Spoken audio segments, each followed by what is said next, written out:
As your kids get ready to go back to school, we want to focus on a serious topic this morning, teen suicide. It's a topic that can be difficult to talk about and can leave teens with some unanswered questions.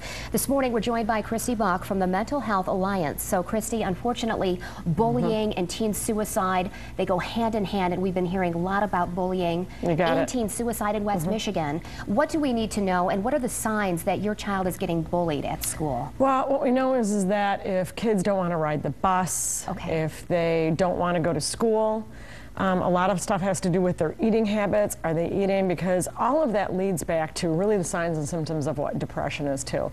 And so are they doing poorly in school when their grades are coming home? And a lot of times we'll see this right at the beginning of the year.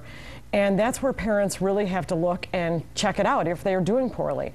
A child might become withdrawn, angry, distressed, and those are purely signs of depression also. They might come home with their clothes or their books destroyed, which really would be a warning sign that something physical might be going on, or your child might be really angry and taking it out on their books and throwing things. But also the biggest thing is I just want to stress that bullying, all is part of depression. I mean, imagine if your son or daughter were getting bullied at school. I mean, there's nothing more heart-wrenching than when you know that people are picking on your child or being mean, and that would be really seriously depressing. Absolutely. And so, you know, that whole gut in your stomach, I don't want to go to school. And really paying attention. We cannot dismiss these feelings. And it's so serious now because people can be in contact with each other 24/7. Yes. Via texting, via Facebook.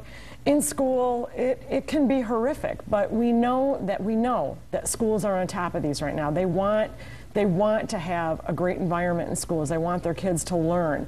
So, you know, it's really important that you stay on top of it. Be in touch with your school, and we were going to talk more about that in a little bit. So, you know, the bullies and the bullied, you know, we have concerns about both of them as parents, because you can easily be the parent of the bully. You got it. So how do we talk to our kids about this? Well, you got to talk to your child all the time, and really we're trying to focus on the 80% of the kids. Let's take a proactive approach. Okay. Let's focus on the kids that are, as bystanders.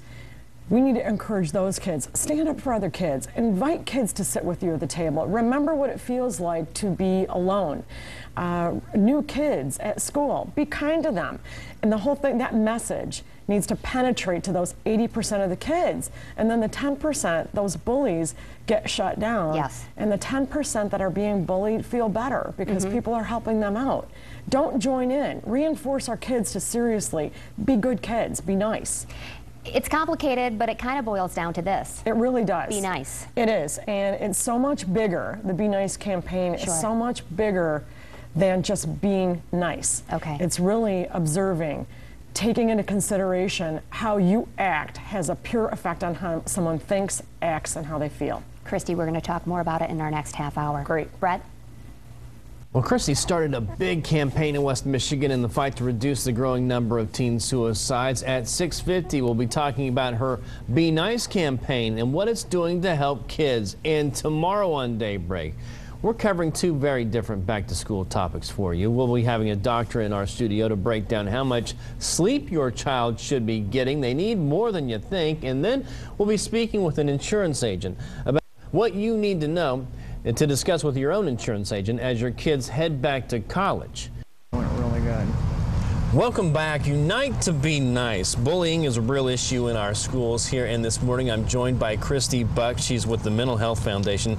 Got a big campaign that's going on here. We have talked about this in the spring, and now it's kind of coming to fruition here in the fall. Here it's your Be Nice campaign. Be Nice campaign. So tell me about that and how that relates to bullying. Well, what it is we know that how people treat one another really has an effect on how they think, how they act, and how they feel. And so when it gets back to it, the big buzz is bullycide, and it's people dying by suicide because they were bullied. And what we know is that really it is because somebody was depressed on how they were treated, and that has an effect on your mental health. And so ultimately, yes, children are choosing to end their lives.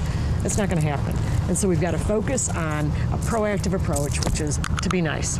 Yeah, absolutely. And part of that whole thing, that campaign, is on this rapid bus right now. You got it. It's something you've been putting on these buses, and we're going to be seeing here all across town, right? All over town, yep. Last spring, we had a phenomenal response to doing a flyover of schools depicting and showing us how, as an entire school, you can be nice. So we came up with this idea, let's pummel it out. Back to school, time to be nice, August and September, and hopefully, sometimes they even stay up a little bit longer. So we're very excited. We want people to join us on Facebook, tell us where they saw the buses, and most of all, bring it into your school.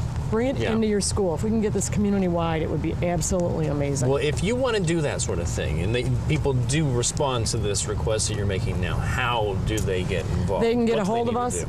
Go to our website, themhemorg, and then also on Facebook, the Mental Health Foundation of West Michigan.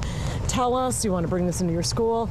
It's a really empowering program. It's putting kids back into the responsibility to take this initiative into their schools and believing it, doing it. So it's going to be pretty exciting. Yeah, what are kids saying about this? How are they responding? Well, yesterday we did a workshop in East Grand Rapids, and one of the boys, the boy who introduced us, who brought the project, he said, this is something that we can all get involved in as students. This can be our program. And so with each school, it ends up a little bit different, how they want to engage. Because every school and every school's climate is different. No one is the same. So, and this is depicted in these photographs. Everybody showed it in a different way. So it's good. Yeah, it's really exciting to have you on here. It's exciting the fact that you're working so hard to take care of our teenagers and help them out, because this is a big issue. You got to do it. A really important issue that we felt really painfully here in West Michigan before. So thank you so much for coming out here. Big thanks to the Rapid for driving this bus out here. You got it. Yeah, unbelievable. And everybody, be looking out for these signs. They're going to be on Rapid buses all across the region.